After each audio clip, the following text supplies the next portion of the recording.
ಆಕಾಶವಾಣಿ ಕೌಶಲ್ಯ ಕರ್ನಾಟಕ ಸರಣಿಯಲ್ಲಿ ಪಿಎಂಎಫ್ಎಂಇಯ ಯೋಜನೆಯ ಫಲಾನುಭವಿಗಳೊಂದಿಗೆ ಸಂವಾದ. ಇಂದಿನ ಈ ಸಂವಾದದಲ್ಲಿ ಫಲಾನುಭವಿಗಳೊಂದಿಗೆ ಭಾಗವಹಿಸುತ್ತಾರೆ ಪಿಎಂಎಫ್ಎಂಇಯ ರಾಜ್ಯ ಯೋಜನಾ ವ್ಯವಸ್ಥಾಪಕರಾದ ಡಾಕ್ಟರ್ ರಾಜೇಶ್ವರಿ ಎಸ್ಎಂ ಅವರು. ಪ್ರಾಯೋಜಕರು ಕೌಶಲ್ಯಾಭಿವೃದ್ಧಿ, ಉದ್ಯಮಶೀಲತೆ ಹಾಗೂ ಜೀವನೋಪಾಯ ಇಲಾಖೆ, ಕರ್ನಾಟಕ ಸರ್ಕಾರ. ಎಲ್ಲರಿಗೂ ನಮಸ್ಕಾರ. ನಾನು ಡಾಕ್ಟರ್ ಆರ್ ರಾಗಪ್ರಿಯ, ಅಭಿಯಾನ ನಿರ್ದೇಶಕರು, ರಾಷ್ಟ್ರೀಯ ಗ್ರಾಮೀಣ ಜೀವನೋಪಾಯ ಅಭಿಯಾನ. ಮುಖ್ಯವಾಗಿ ಪ್ರಧಾನ ಮಂತ್ರಿ ಕಿರು ಆಹಾರ ಸಂಸ್ಕರಣಾ ಯೋಜನೆ ಈ ಒಂದು ಉನ್ನತ ಕಾರ್ಯಕ್ರಮದಿದೆ.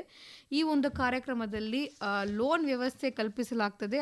40,000 ರೂಪಾಯಿ ಇವರಿಗೆ ಮೂಲಧನವನ್ನು ಸಂಜೀವನಿ ನಮ್ಮಿಂದ ರಿಲೀಸ್ ಆಗ್ತದೆ. ಈ 40,000 ರೂಪಾಯಿ ಅವ್ರಿಗೆ ರಿಲೀಸ್ ಆದ ಮೇಲೆ they are also eligible for capital fund. So ಈ ಒಂದು ಕಾರ್ಯಕ್ರಮ ಮುಖಾಂತರ ಬೇಸಿಕಲಿ ನಮ್ಮ ಸ್ವಸಹಾಯ ಸಂಘದ ಮಹಿಳೆಯರಿಗೆ ಪ್ರಾಡಕ್ಟ್ ಸ್ಪೆಷಲೈಸೇಷನ್ ಮತ್ತು ಪ್ರಾಡಕ್ಟ್ ಡೆವಲಪ್ಮೆಂಟ್, ಈ ಒಂದು 2 ವಿಷಯಗಳು ನಾವು ಗುರಿ ಇಟ್ಕೊಂಡಿದ್ದೇವೆ. ಇದ್ರ ಬಗ್ಗೆ ಇರೋ ಎಲ್ಲ ಮಾಹಿತಿನ ತಿಳ್ಕೊಂಡು ತಾವು ಎಲ್ಲರೂ ಕೂಡ ಆರ್ಥಿಕ ಸದ್ಬಳಕೆ ಮಾಡಿಕೊಂಡು ಆರ್ಥಿಕ ಒಂದು ಬದಲಾವಣೆ ಆಗಬೇಕಂತ ನನ್ನ ವಿನಂತಿ ಇದೆ. ಕೇಳುಗರೆ, ನಮ್ಮಲ್ಲಿ ಹಲವಾರು ಯೋಜನೆಗಳು ಜಾರಿಗೆ ಬಂದಿರೋದನ್ನು ಕೇಳ್ತಾನೆ ಇರ್ತೀವಿ. ಜಾರಿಗೆ ಬಂದ ನಂತರದಲ್ಲಿ ಅದರ ಫಲಾನುಭವಿಗಳು ಅದರ ಉಪಯೋಗವನ್ನು ಹೇಗೆ ಪಡ್ಕೋತಾರೆ ಅನ್ನೋದು ಕೂಡ ಅಷ್ಟೇ ಪ್ರಮುಖ ಆಗಿರುತ್ತೆ.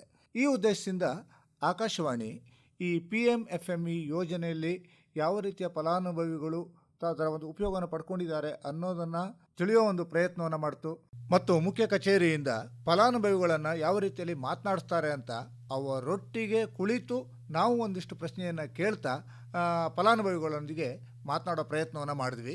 NRLMನ PMFME ವಿಭಾಗದ ರಾಜ್ಯ ಕಾರ್ಯಕ್ರಮ ವ್ಯವಸ್ಥಾಪಕರಾದಂತಹ ಡಾಕ್ಟರ್ ರಾಜೇಶ್ವರಿ ಅವರು ಇದ್ದಾರೆ. ಮೊದಲು ಈ ಪ್ರಧಾನಮಂತ್ರಿ ಕಿರು ಆಹಾರ ಸಂಸ್ಕರಣಾ ಯೋಜನೆಗೆ ಸಂಬಂಧಪಟ್ಟ ಹಾಗೇನೆ, ಅಂದರೆ PMFMEಗೆ ಸಂಬಂಧಪಟ್ಟ ಹಾಗೇನೆ ಡಾಕ್ಟರ್ ರಾಜೇಶ್ವರಿ ಅವರನ್ನ ಮಾತನಾಡಿಸಿ ನಂತರ ಅವರು ಫಲಾನುಭವಿಗಳೊಟ್ಟಿಗೆ ಹೇಗೆ ಮಾತನಾಡ್ತಾರೆ ಅಂತ ಅವರೊಟ್ಟಿಗೆ ಸೇರಿ ನಾವು ಮಾತನಾಡೋ ಪ್ರಯತ್ನವನ್ನು ಮಾಡ್ತೀವಿ. ಮೊದಲು ರಾಜೇಶ್ವರಿ ಅವರೇ, PMFME ಅಂತಂದ್ರೆ ಏನು? PMFME ಸ್ಕೀಮ್ ಬಗ್ಗೆ ತುಂಬಾ ಡೀಟೇಲ್ಡ್ ಇನ್ಫಾರ್ಮೇಷನನ್ನು ವಿ ಹ್ಯಾವ್ ಆಲ್ರೆಡಿ ಡಿಸ್ಕಸ್ಡ್. ನಾವು ನಮ್ಮ ಮಹಿಳೆಯರಿಗೆ ನಾವು ಕೊಟ್ಟಿದ್ದೀವಿ. ಇದರ ಮಾಹಿತಿ ನಮ್ಮ ಹಿಂದಿನ ವಾರದ ಕಾರ್ಯಕ್ರಮದಲ್ಲಿ ಪ್ರಸಾರ ಆಗಿದೆ. ಅದರ ನಂತರ ಇವಾಗ ಏನು ಒಂದು ಬೀಜಧನ ಅಥವಾ ಸೀಡ್ ಕ್ಯಾಪಿಟಲ್ ಅಮೌಂಟ್ ಅಂತ ಏನು ಹೇಳ್ತೀವಿ, ಅದು 40,000ವನ್ನು ಪಡೆದಿರೋ ಅಂಥ ಮಹಿಳೆಯರು, ನಮ್ಮ SHG ಮಹಿಳೆಯರು ರಾಜ್ಯದಲ್ಲಿ ಸುಮಾರು 6,000 ಮಂದಿ ಇದ್ದಾರೆ. ಅವರು ಆ ಹಣವನ್ನು ಪಡೆದು ತುಂಬ ಚೆನ್ನಾಗಿ ಅವರು ಉದ್ದಿಮೆಯನ್ನು ಪ್ರಾರಂಭ ಮಾಡಿ ತುಂಬ ಏಳಿಗೆಯನ್ನು ಹೊಂದಿದ್ದಾರೆ.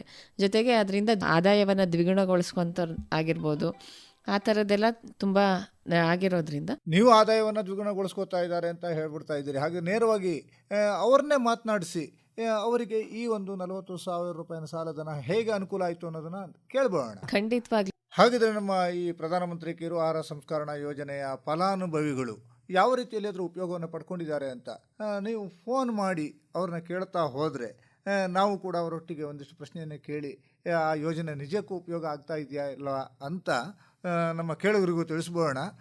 ಹಾಗಿದ್ರೆ ಮೊದಲನೇದಾಗಿ ಫೋನ್ ಮಾಡಿ ಅವರಿಗೆ ಮಾಹಿತಿಯನ್ನು ಕೇಳೋ ಪ್ರಯತ್ನ ಮಾಡೋಣ. ಹೌದು. ನಮಸ್ಕಾರ, ನಾನು ರಾಜೇಶ್ವರಿ ಮಾತಾಡ್ತಾ ಇದ್ದೀನಿ, ಸ್ಟೇಟ್ ಆಫೀಸಿಂದ. ನೀವು ನಮ್ಮ PMFME ಸೀಡ್ ಕ್ಯಾಪಿಟಲ್ ಏನಿದ್ರದ್ದು ಫಲಾನುಭವಿ ಆಗಿರೋದ್ರಿಂದ ನಿಮ್ಮ ಒಂದು ಯಶೋಗಾಥೆಯನ್ನ ನೀವು ಇದನ್ನ ನಮ್ಮ ಜೊತೆ ಹಂಚ್ಕೋಬೇಕು. ತಾವು ಯಾವ ಊರಿನವರು? ನಾವು ಮಸೂರು ಗ್ರಾಮ ಪಂಚಾಯತ್ ಬಂಡಾಪುರ ಅಂತ, ಆನೇಕಲ್ ತಾಲೂಕು, ಬೆಂಗಳೂರು ಡಿಸ್ಟ್ರಿಕ್ಟ್ ಸರ್. ನೀವು ಈ ಒಂದು ಪ್ರಧಾನಮಂತ್ರಿ ಕಿರು ಆಹಾರ ಸಂಸ್ಕರಣಾ ಯೋಜನೆ ಅಡಿಯಲ್ಲಿ ಒಂದಿಷ್ಟು ಉಪಯೋಗವನ್ನು ಪಡ್ಕೊಂಡ್ರಲ್ವಾ? ಹೌದು ಸರ್. ನಿಮ್ಗೆ ಈ ವಿಷಯ ಹೇಗೆ ಗೊತ್ತಾಯ್ತು? ನಾವಿವಾಗ ಭಾರತ್ ಮಾತಾ ಸಂಜೀವಿನಿ ಒಕ್ಕೂಟದಲ್ಲಿ ನಾವು ಸದಸ್ಯರು ಸರ್. ಹಂಗೆ ನಾವು ಪಂಚಾಯತಿಗೆ MBKಯಿಂದ ನಮಗೆ ಇದು ನಾವು ಒಕ್ಕೂಟದಲ್ಲಿ ನಾವು ಸದಸ್ಯರಾಗಿದ್ದೀವಿ. ಆದ್ರಿಂದ ನಮ್ಗೆ ಒಂದು ಹಿಂಗೆ PMFME ಯೋಜನೆ ಅಡಿಯಲ್ಲಿ ನಮ್ಗೆ ಒಂದು 5-6 ಜನಕ್ಕೆಲ್ಲ MBK ಹೇಳಿದ್ರು. ಅದು ನನಗೆ ಮಾತ್ರ ಬಂದಿತ್ತು. ತಾವು ಯಾವ ಯೋಜನೆಯನ್ನ ಪ್ರಾರಂಭ ಮಾಡೋದಕ್ಕೆ ಅಂತ ಈ ಹಣವನ್ನ ತಗೊಂಡ್ರಿ? ನಾನು ಚಿಕ್ಕ ರಿಪೋರ್ಟ್ ಮಾಡೋಣ ಅಂತ ತಗೊಂಡೆ ಸರ್. ನನ್ಗೆ ಇದ್ರ ಬಗ್ಗೆ ಅಷ್ಟೇನು ಗೊತ್ತಿರಲಿಲ್ಲ. ನಾನು ಕೊಟ್ಟಿದ್ದೆ ಊರಲ್ಲಿ, ಪಕ್ಕದಾಗ ಮನೆ ಕೊಟ್ಟು ಟೇಸ್ಟ್ ಚೆನ್ನಾಗಿದೆ ಅಂದ್ರು. ಹಂಗೆ ನಮ್ ಇದೇ ಮೂಮೆಂಟ್ ಅಲ್ಲಿ ನಾನು ಈ ಐಡಿಯಾ ಮಾಡಿದೆ, ಅಂಗಡಿಗಳಿಗಾಗುತ್ತೆ ಸ್ವಲ್ಪ ನನಗೆ ಜೀವನಕ್ಕೆ, ನನ್ನ ಕೈ ಖರ್ಚಿಗೆಲ್ಲ ಆಗುತ್ತಲ್ಲ. ನಾನು ವ್ಯವಸಾಯ ಮಾಡಿ ಸರ್, ನಾವು ಆಲ್ರೆಡಿ ವ್ಯವಸಾಯಸ್ಥರು. ನೋಡಿದ್ರೆ ಅದು ಟೇಸ್ಟ್ ಚೆನ್ನಾಗಿತ್ತು. 4 ಅಂಗಡಿ ಇದೆ ಸರ್, ನಮ್ ಚಿಕ್ಕ ಅಂಗಡಿ ಬಂಡಾಪುರದಲ್ಲೇ, ಮರ್ಸೂರ್ ಪಕ್ಕ ಬಂಡಾಪುರ ನಮ್ದು. ಚೆನ್ನಾಗಿದೆ, ಕವರ್ಗೆ ಹಾಕಿ ನಾವು ಪ್ಯಾಕ್ ಮಾಡ್ಕೊಡಿ ₹3 ಹಂಗೆ ಒಂದೊಂದು ಮಾಡ್ತೀನಿ, ನೀವು ಒಂದೊಂದು ಲೈನ್ಗೆ 4 ಲೈನ್ ಮಾಡು, ಆ ಥರ ಎಲ್ಲ ಹೇಳ್ಕೊಟ್ರು ಅಂಗಡಿಯವ್ರು ಯಾವ ಥರ ಮಾಡ್ಬೇಕು ಏನು ಅಂತ. ಅದನ್ನ ನನಗೆ ಒಂದು ಐಡಿಯಾ ಬಂತು. ನನಗೆ ಅದು ಖರ್ಚಿಗೆ ಬರ್ತಾ ಇತ್ತು ಸರ್, ತಿಂಗಳಿಗೆ ಇಲ್ಲ ಅಂದ್ರೆ ನಾನು 4,000 4,500 ಮಾಡ್ತಾ ಇದ್ದೆ. ನನಗೊಂದು ಖುಷಿ ಆಯಿತು, ಇಷ್ಟು ಬೆನಿಫಿಟ್ ಇದೆ ಅಂತ. ಆಮೇಲೆ ಎಂಬಿಕೆಗೆ ಹೇಳಿದೆ, ನೀನು ಅದೇ ತರ ಮಾಡು ಅಂತ. ನನಗೆ ಅವರು ತುಂಬಾ ಭರವಸೆ ಕೊಟ್ಟರು ಸರ್. ನನಗೆ ಉಪಯೋಗ ಆಗಿದೆ ಸರ್. ನಾನು ಇವಾಗ ನಮ್ಮ ಮನೆ ಸಂಸಾರಕ್ಕಾಗುತ್ತೆ. ನನ್ನ ಒಂದು ಇದರಲ್ಲೇ ನಾನು 2,500 ಅದು 50,000 ಚೀಟಿ ಹಾಕಿದೆ ತಿಂಗಳಿಗೆ. ನಾನು 20 ಎಲ್ಲ ಅಷ್ಟು ಮಿಕ್ಕಿ ಕೂಡಿಕ್ಕಿ 2,500 ಚೀಟಿನೂ ಹಾಕಿದ್ದೀನಿ ಸರ್ ಇದರಿಂದ ನಾನು. ಅಂದ್ರೆ 50,000. ಅಮ್ಮ, ಚೀಟಿ ಹಾಕಿ ಹಣವನ್ನು ಕಳ್ಕೊಳ್ಳೋದಕ್ಕೆ ಹೋಗಬೇಡಿ. ಸರ್ಕಾರ ಹಲವಾರು ರೀತಿಯ ಸೌಲಭ್ಯಗಳನ್ನು ನಿಮಗೆ ಬೇರೆ ಬೇರೆ ರೀತಿಯಲ್ಲಿ ಉಳಿತಾಯ ಮಾಡೋದಕ್ಕೆ ಇಟ್ಟಿದೆ. ಇದನ್ನು ಕೇಳ್ತಾ ಇರೋರು ಕೂಡ ಅಷ್ಟೇ, ಚೀಟಿ ಹಾಕಿ ಹಣವನ್ನು ಕಳೆದುಕೊಳ್ಳುವಂತಹ ಒಂದು ಸಾಹಸಕ್ಕೂ ಕೂಡ ಕೈ ಹಾಕಬೇಡಿ ಅನ್ನೋದನ್ನ ಹೇಳ್ತಾನೆ ಅಮ್ಮ ಮುಂದುವರಿಸಿ. ರಾಗಿ ಮಾಲ್ಟ್ ಅದು ಬೇರೆ ಸನಿ ಮಾಡ್ತಾ ಇದ್ದೆ ಇದರಲ್ಲೇ. ಒಂದಾದ್ರೆ ಸ್ವಲ್ಪ ಇದಾಗುತ್ತೆ ಅಂದ್ರೆ ರಾಗಿ ಮಾಲ್ಟ್ ಮಾಡಿ ಅದನ್ನ ನಾನು ಪ್ಯಾಕಪ್ ಮಾಡ್ತಾ ಇದ್ದೆ. ಅದು ಬೇರೆ, ಅದನ್ನು ನಾನು ಅದ್ರಲ್ಲೇ ನಂಗೆ ಬೆನಿಫಿಟ್ ಸಿಗ್ತಾ ಇದೆ ಸರ್. ಇವಾಗ ಸೂಪರ್ ಆಗಿದೆ ಇದು ರಾಗಿ ಮಾಲ್ಟ್, ಸೂಪರ್ ಆಗಿ ಮಾಡ್ತೀಯ ನೀನು, ಆಗಿನ ಕಾಲದಲ್ಲಿ ಮಾಡ್ದಂಗೆ ಮಾಡ್ತೀಯ ಅಂತ. ಅದನ್ನು ನನಗೆ ಇವಾಗ ವರ್ಕೌಟ್ ಆಗ್ತಿದೆ ಸರ್. ನನಗೆ ಸಂಜೀವನಿ ಬಂದಿದ್ದೆ, ನಮ್ಗೊಂದು ಹೆಣ್ಮಕ್ಳಿಗೆ ನಮ್ಗೆ ಒಂದು ಒಳ್ಳೆ ಇದಾಗಿದೆ ಮೇಡಮ್. ನಮ್ಗೆ ತುಂಬಾ ಖುಷಿ ಆಗ್ತಾ ಇದೆ. ಬೇರೆಯವ್ರಿಗೆ ಏನ್ ಹೇಳ್ತೀರಮ್ಮ ಈ ಒಂದು ಯೋಜನೆಯ ಬಗ್ಗೆ? ಈ ಒಕ್ಕೂಟದಿಂದ ನಮ್ಗೆ ತುಂಬಾ ನೆಮ್ಮದಿ ಇದೆ. ನಾವು ಒಂದು ಮಹಿಳೆ ಹೋಗಿ ಅಲ್ಲೊಂದು ಮೀಟಿಂಗ್ ಮಾಡಿ ಅಲ್ಲಿಂದ ಬಂದಂತ ಹಣ ಜನರಿಗೆ ತಿಳಿಸಿ, ಈ ಒಕ್ಕೂಟ ಅಷ್ಟು ಹೆಣ್ಮಕ್ಳಿಗೆ ಅಷ್ಟು ಹೆಲ್ಪ್ ಮಾಡ್ತಾ ಇದೆ. ಇದರಿಂದ ನಾವು ಒಳ್ಳೆ ಬೆನಿಫಿಟ್ ಪಡ್ಕೋಬಹುದು. ಇನ್ನ ಮುಂದೆ ಮುಂದೆ ಇದು ನಮ್ಗೆ ತುಂಬಾ ಉಪಯೋಗ ಆಗ್ತಾ ಇದೆ. ನಮ್ಗೆ ತುಂಬಾನೇ ಖುಷಿ ಆಗ್ತಾ ಇದೆ ಸರ್. ನಮ್ಗೆ ಜನಗೆ ತುಂಬಾ ಸಂಘದಲ್ಲೆಲ್ಲ ಹೇಳ್ಬಿಟ್ಟಿದೆ ಸರ್ ಆಲ್ರೆಡಿ. ಈಗ ನೀವು ಉಪಯೋಗ ತಗೊಂಡಿದ್ದೀರಿ, ಬೇರೆಯವರಿಗೂ ಇದ್ರ ಉಪಯೋಗದ ಬಗ್ಗೆ ಹೇಳಿ. ಈಗ ನಿಮ್ಮ ಒಂದು ಅನುಕೂಲತೆ ಪಡ್ಕೊಂಡಿರೋದ್ರ ಬಗ್ಗೆ ನಮ್ಮ ಕರ್ನಾಟಕದ ಎಲ್ಲ ಜನರು ತಿಳ್ಕೊಂಡಿದ್ದಾರೆ. ನಿಮ್ಮ ಚಕ್ಲಿ ನಿಪ್ಪಟ್ಟು ದೊಡ್ಡ ಪ್ರಮಾಣದಲ್ಲಿ ಆಗ್ಲಿ ಅನ್ನೋ ಆಶಯ ನಮ್ದು ಕೂಡ ಬರ್ತೀವ್ರೆ. Thank you sir. ನಮಸ್ಕಾರ ಅಮ್ಮ. ನಮಸ್ಕಾರ. ತಮ್ಮ ಹೆಸರು? ಸುಲೋಚನಾ ಗಣಪತಿ ಭಾಗವತ್ ಅಂತ, ಉತ್ತರ ಕನ್ನಡ ಜಿಲ್ಲೆ ಯಲ್ಲಾಪುರ ತಾಲೂಕು. ಅನ್ನಪೂರ್ಣೇಶ್ವರಿ ಮಹಿಳಾ ಸ್ವಸಹಾಯ ಸಂಘ ದೇವ್ರಗೆದ್ದೆ. 2014-15ರಲ್ಲಿ ಸಂಜೀವಿನಿ ಅಂತ ಒಂದು ಗ್ರಾಮೀಣ ಮಹಿಳೆಯರಿಗೆ ಒಂದು ಯೋಜನೆ ಬಂತು. ಆ ಯೋಜನೆಯ ಮುಖಾಂತರ ಒಂದು ಒಗ್ಗೂಡಿಸುವಿಕೆ ಅಂತ ಒಂದು ಒಕ್ಕೂಟ ರಚನೆ ಆಯ್ತು ಗ್ರಾಮ ಪಂಚಾಯತ್ ಮಟ್ಟದಲ್ಲಿ. ಆಮೇಲೆ ಆ ಒಂದು ಒಕ್ಕೂಟದಿಂದ ನಾನು ಸ್ವಲ್ಪ ಸಮುದಾಯ ಬಂಡವಾಳ ನಿಧಿ ಅಂದ್ರೆ CIF ಅನ್ನ ಲೋನ್ ತಗೊಂಡೆ. ಅದರಲ್ಲಿ ಸಣ್ಣ ಪುಟ್ಟದಾಗಿ ಒಂದು ಫುಡ್ ಪ್ರಾಡಕ್ಟ್ ಅನ್ನ ಆಯ್ಕೆ ಮಾಡ್ಕೊಂಡು ಮಾಡ್ತಾ ಹೋದೆ. Very good. ಆ ನಂತರದಲ್ಲಿ ಕಿರು ಅರಣ್ಯ ಉತ್ಪಾದಕರ ಘಟನೆ ಅಂತ, ಅದು ಉದ್ಯೋಗ ಮಾಡುವಂತವರಿಗೆ ಒಳ್ಳೆ ಅನುಕೂಲ ಆಗ್ಲಿ ಅಂತ ಕಡಿಮೆ ಇಂಟ್ರೆಸ್ಟ್ ಅಲ್ಲಿ 40,000 ಕೊಟ್ರು. Very good. ಅದಾದ ನಂತರದಲ್ಲಿ ನಾನು ಒಂದು ಸಣ್ಣ ಹಿಟ್ಟಿನ ಗಿರಣಿಯನ್ನ ತಗೊಂಡೆ ಈ 40,000ದಲ್ಲಿನೆಯ. ಲಾಕ್ಡೌನ್ ಟೈಮ್ ನಲ್ಲಿ ನನಗೆ ಒಳ್ಳೆ ಕೈ ಹಿಡಿತು ಅದು ಹಿಟ್ಟಿನ ಗಿರಣಿ. ಯಾಕೆ ಅಂದ್ರೆ ನಮ್ದು ಗ್ರಾಮೀಣ ಪ್ರದೇಶ ಆಗಿರುವ ಕಾರಣದಿಂದ ಎಲ್ಲ ಪೇಟೆಗಳಿಗೆ ಬರ್ಬೇಕಿತ್ತು. ಆ ಪೇಟೆಗೆ ಬರ್ಲಿಕ್ಕೆ ಲಾಕ್ಡೌನ್ ಆದ ಕಾರಣದಿಂದ ನನಗೆ ಅಲ್ಲಿನೇ ಒಂದು ಎಲ್ಲ ಊರವರು ಗ್ರಾಮೀಣ ಎಲ್ಲರನ್ನು ಅಲ್ಲಿ ಹಿಟ್ಟು ಮಾಡಿಸ್ಕೊಂಡು ಹೋಗ್ಲಿಕ್ಕೆ ಬರ್ತಾ ಇರೋ ಕಾರಣದಿಂದಾಗಿ ನನಗೆ ಒಳ್ಳೆ ಒಂದು ಮಾರ್ಕೆಟಿಂಗ್ ಆದಂಗ ಆಯ್ತು ಅಲ್ಲಿ. ಮತ್ತೆ ಇನ್ನು ಫುಡ್ ಪ್ರಾಡಕ್ಟ್ ನಮ್ಗೀಗ ಮಾಡುವುದು ದೊಡ್ಡದಲ್ಲ, ಮಾಡ್ತೀವಿ ನಾವು ಲೋನ್ ತಗೊಂಡು ಅಥವಾ ಏನೋ ಒಂದು, ಅದು ಮಾರ್ಕೆಟಿಂಗ್ ವ್ಯವಸ್ಥೆ ಆಗ್ಬೇಕಿತ್ತು. ಆ ಮಾರ್ಕೆಟಿಂಗ್ ವ್ಯವಸ್ಥೆಗೆ ಅಂದವಾಗ ಸರಸ್ ಮೇಳಗಳಲ್ಲಿ ನಮ್ಮನ್ನ ಗುರುತಿಸಿ ಸಂಜೀವಿನಿ ಮುಖಾಂತರ ನಾನು ಸರಸ್ ಮೇಳಕ್ಕೆ ಹೋಗ್ತಾ ಇದ್ದೆ. ಅಲ್ಲಿ ಸರಸ್ ಮೇಳಗಳಲ್ಲಿ ನಮ್ಗೆ ಅನುಭವ ಆಗಿದ್ದೇನು ಅಂದ್ರೆ ನಮ್ದು ಪ್ಯಾಕಿಂಗ್ ಕರೆಕ್ಟ್ ಇರಬೇಕು, ಲೇಬಲ್ ಇರಬೇಕು, ಮತ್ತೆ FSSAI ಮುಖ್ಯ ಅಂತ ಅನ್ನೋದು ಗೊತ್ತಾಯ್ತು. ಆ ನಂತರದಲ್ಲಿ ಅದೆಲ್ಲದನ್ನು ಮಾಡ್ಕೊಂಡು ಗ್ರಾಮೀಣ ಮಹಿಳೆಯಾಗಿ ನನ್ನ ಕುಟುಂಬಕ್ಕೆ ನಾನು ಒಂದು ಸಪೋರ್ಟ್ ಆಗಿರುವುದಕ್ಕೆ ನನಗೆ ತುಂಬಾ ಹೆಮ್ಮೆ ಆಗ್ತಾ ಇದೆ. ಇನ್ನು ಎಲ್ಲಾ ವಿಷಯಗಳಲ್ಲಿಯೂ ನಮಗೆ ಸಂಜೀವಿನಿಯವರು ತುಂಬಾ ಸಪೋರ್ಟ್ ಆಗಿದ್ದಾರೆ. ಎಲ್ಲ ಒಂದು ಜಿಲ್ಲಾ ಮಟ್ಟದಿಂದ ಹಿಡಿದು ರಾಜ್ಯ ಮಟ್ಟದಿಂದ ಹಿಡಿದು ತಾಲೂಕಾ ಮಟ್ಟದಿಂದ ನಮ್ಮ ಗ್ರಾಮ ಪಂಚಾಯತ್ದವರಿಗೂ ಅವರೆಲ್ಲರಿಗೂ ನಾನು ಯಾವತ್ತೂ ಚಿರಋಣಿಯಾಗಿರ್ತೇನೆ. ಮತ್ತೆ ನಮಗೆ 4 ಗೋಡೆಗಳ ಮಧ್ಯದಲ್ಲಿ ಇದ್ದಂತ ನಾನು ಒಂದು ಮಹಿಳೆ ಗ್ರಾಮೀಣದಲ್ಲಿ, ನನ್ನನ್ನ ಒಂದು ಗುರುತಿಸಿ ನನಗೊಂದು ವೇದಿಕೆ ಅಂತ ಕಲ್ಪಿಸಿ ಕೊಟ್ಟಿರುವುದು ಸಂಜೀವಿನಿ ಅಂತ ಹೇಳಲಿಕ್ಕೆ ನನಗೆ ತುಂಬಾ ಹೆಮ್ಮೆ ಆಗ್ತಾ ಇದೆ. ಇದೇ ರೀತಿ ಈ ಸಂಜೀವಿನಿಂದ ಇನ್ನೂ ಗ್ರಾಮೀಣ ಪ್ರದೇಶದ ಮಹಿಳೆಯರಿಗೆ ಕಡಿಮೆ ಇಂಟ್ರೆಸ್ಟ್ ಅಲ್ಲಿ ಈ 40,000 ಇರೋದು 1 ಲಕ್ಷನ ಅಥವಾ 50,000ನ 80,000ನ ಈ ರೀತಿ ಆಗ್ಲಿ ಅನ್ನೋದು ನನ್ನ ಒಂದು ಬೇಡಿಕೆ ಅಂತ ನಾನು ಹೇಳ್ತಾ ಇದ್ದೇನೆ. ಖಂಡಿತವಾಗ್ಲೂ ಸುಲೋಚನಾ ಅವರೇ, ನೀವು ಹೆಚ್ಚಿನ ಮಟ್ಟದಲ್ಲಿ ನಿಮ್ಮ ಉದ್ದಿಮೆನ ನೀವು ಪ್ರಾರಂಭಿಸಬೇಕು, ಹೆಚ್ಚಿಸ್ಕೋಬೇಕು ಅಂತ ಎಕ್ಸ್ಟೆನ್ಷನ್ ಮಾಡ್ಕೋಬೇಕು ಅಂತ ಇಷ್ಟಪಟ್ಟಲ್ಲಿ 40 ಲಕ್ಷದವರೆಗೂ ನೀವು ಸಾಲವನ್ನು ಪಡಿಬೋದು.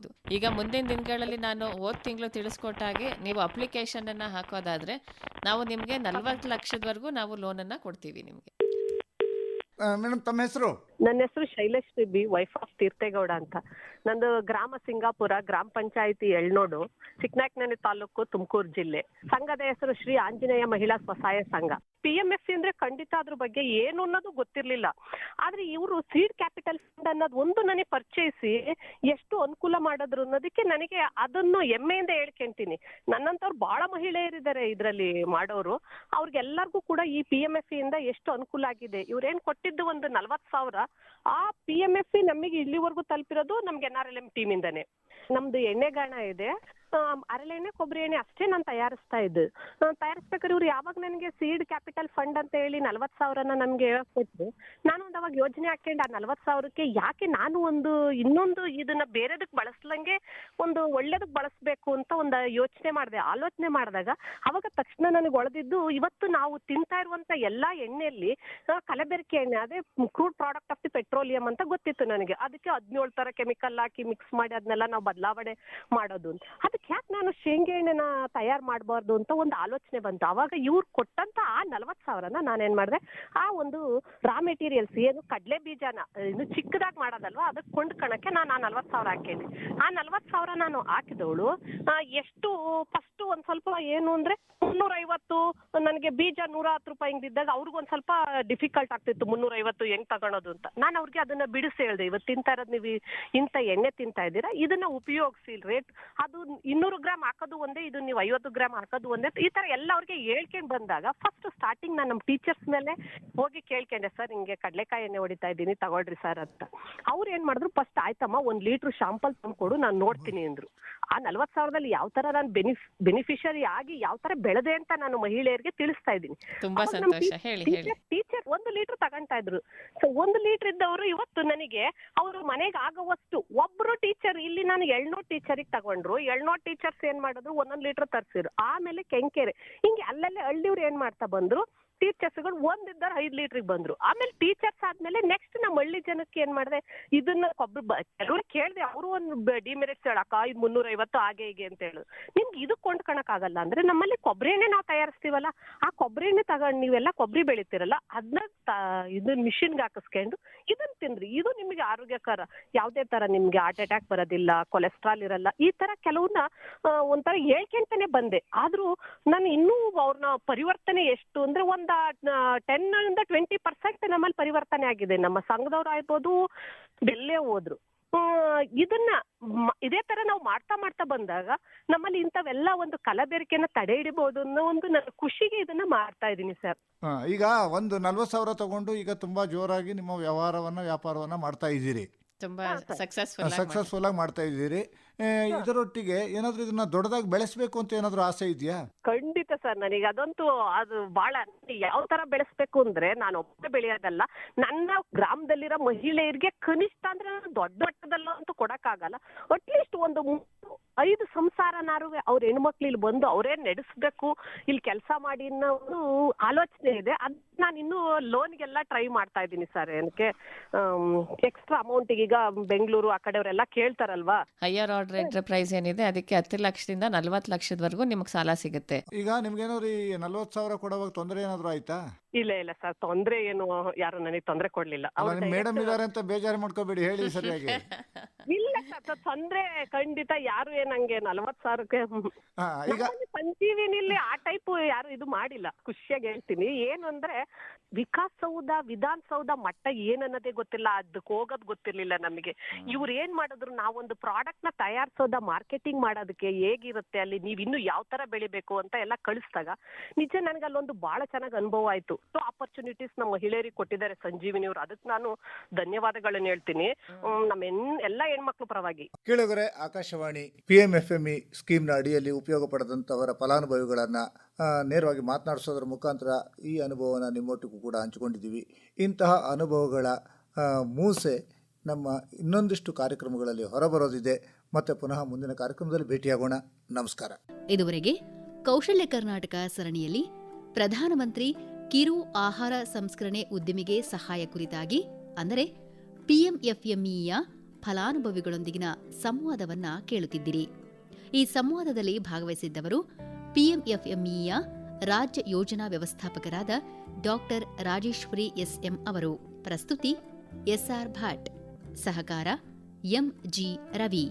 ಪ್ರಾಯೋಜಕರು ಕೌಶಲ್ಯಾಭಿವೃದ್ಧಿ, ಉದ್ಯಮಶೀಲತೆ ಹಾಗೂ ಜೀವನೋಪಾಯ ಇಲಾಖೆ, ಕರ್ನಾಟಕ ಸರ್ಕಾರ. ಕಾರ್ಯಕ್ರಮ ಆಕಾಶವಾಣಿ ಬೆಂಗಳೂರು.